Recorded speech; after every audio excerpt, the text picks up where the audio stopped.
Hi everyone, I have finished the sweater. This is before blocking, and I think I'm going to call it the No-Frills Sweater because I wanted to talk a little bit about my inspiration behind the sweater, some lessons learned, and some information on the sweater before I get the tutorial out.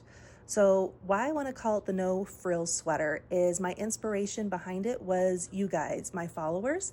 I have had some other tutorials where I finish a project with a crochet stitch because I crochet, I don't hand knit.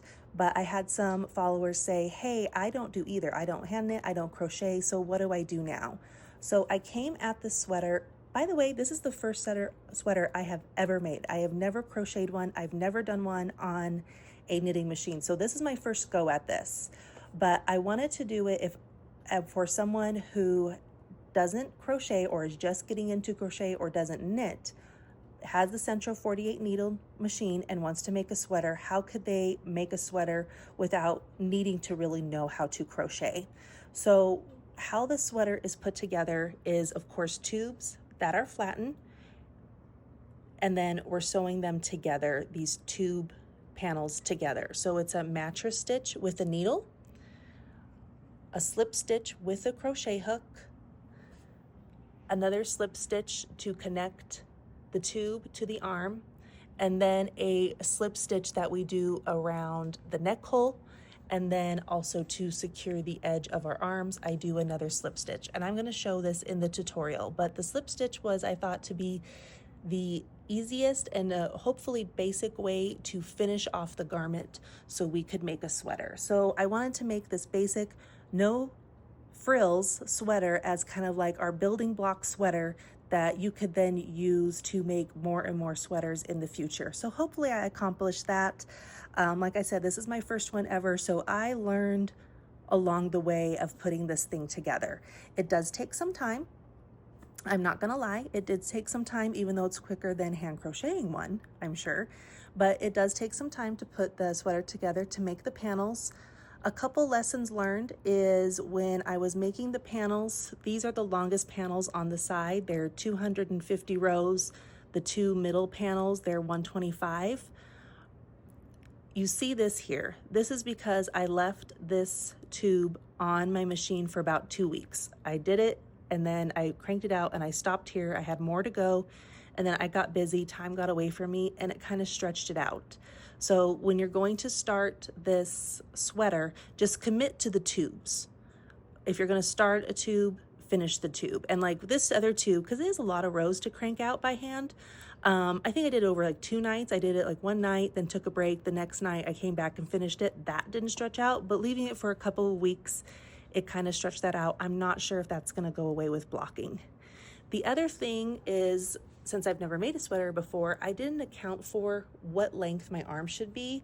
I originally did my arms at 125, but when I put this on, this bends over. It actually goes over my shoulder to make these longer. And so this seam here actually hits right below my deltoid muscle of my shoulder. So initially 125, it was below the length of my middle finger. It was very long. So I ended up shortening it to 78 rows. You could do like 80, and it hits me right at my wrist, kind of about where this sweater I'm wearing hits me. So between 125 to 80, depending on how long you would like or how short you want your arms to be, because I just didn't account for this stretch to go over and for it to make it so much longer.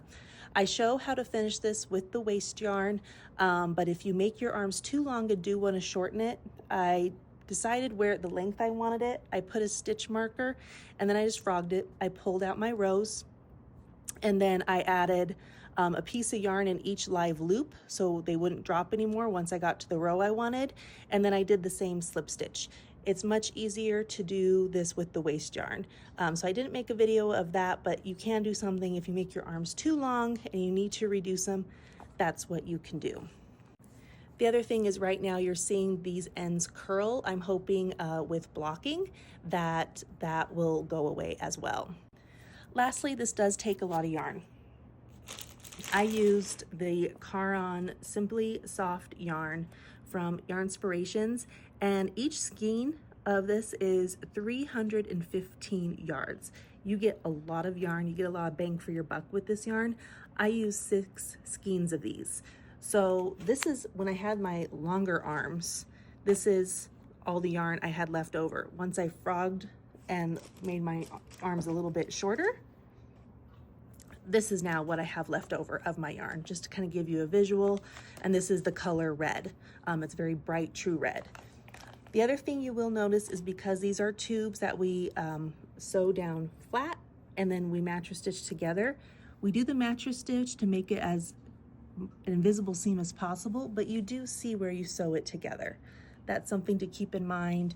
You do see where you stitch the arms to here because this pattern's going this way, this pattern's going this way. Because we made these as one single tube going up and over, you don't have a seam here, but you could definitely, if you didn't want to do as long of a tube, you could make these smaller tubes as well, like make them half and half and then mattress stitch them up to your neck hole. This sweater is 6 panels. So I had 2 at 250, and then I had 2 front and back at 125. I ended up then doing for the arms, first I did 125 because I was thinking what the length needed to be, not counting this. So the other thing is that these are a single layer for the arms and it's a double layer for the body, and that's because I ran out of yarn. And so this is just a tube that we're putting our arm through. If you wanted to make your arms double layer as well and attach them in the round, so have 2 for each side, and then you would mattress stitch here and here to make it one big round, you would probably want another skein of yarn, so maybe more like 7 skeins of yarn and not 6. But I had run out of yarn, so I ended up just opting to do this option for the arms. Plus my arms were longer at the time too, but I always err on the side of caution of getting an extra skein just in case. Let's move on to sizing. For this sweater, I would say it's a good solid medium size sweater.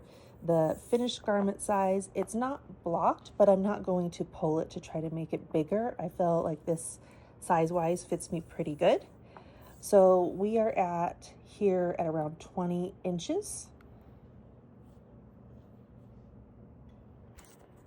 20 inches across from here to here. For my length, this goes down to below my hips. My overall length, I'm at 26.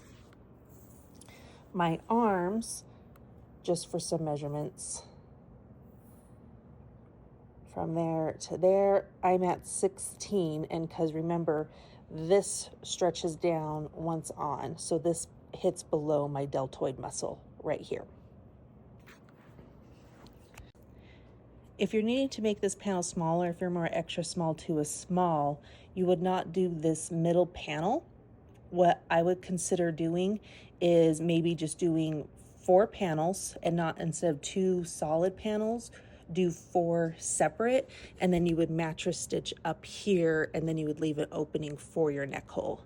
If you would like to make a larger sweater, you would need to do additional panels. So instead of doing for the short panels, just 1 for front and back, you would want to add 1, 2, 3, 4. You could add additional panels here in the front, or you can add, if you wanted to try to add some additional panels to the side, instead of mattress stitching, this is one solid tube going this way, front to back, and then I mattress stitch the sides together.